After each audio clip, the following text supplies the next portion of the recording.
বাংলাদেশ আইন সমিতির আহ্বায়ক আইনজীবী মনির হোসেন বলেছেন, ফিলিস্তিনিদের ওপর ইসরায়েলি বাহিনীর নৃশংস আর বর্বরতা কোনোভাবেই থামছে না।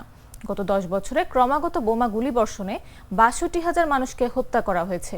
ভবনের ধ্বংসাবশেষের নিচে চাপা পড়েছেন হাজারো নারী পুরুষ শিশু। এরপরও নিশ্চুপ প্রভাবশালী আরব বিশ্ব। ইসরায়েল নিয়ে তাদের কোনো পদক্ষেপ নেই। তবে বাঙালি মুসলমান আর আইন অঙ্গন চুপ নেই। মঙ্গলবার দুপুরে সুপ্রিম কোর্ট প্রাঙ্গণে ইসরায়েলি আগ্রাসনের প্রতিবাদে আয়োজিত মানববন্ধনে তিনি এসব কথা বলেন। বাংলাদেশ আইন সমিতির উদ্যোগে এই আয়োজন করা হয়।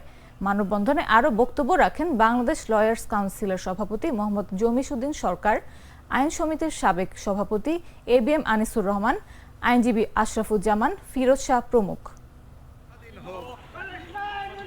Palestine will be free from the river to the sea.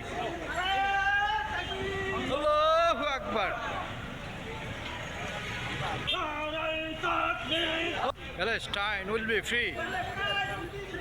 মুসলিম রাষ্ট্রগুলি আছে, কাছাকাছি যে রাষ্ট্র আছে, যারা ইমানহীন বলে আমি দাবি করব, যারা কোনো স্টেপ নিতে পারে নাই,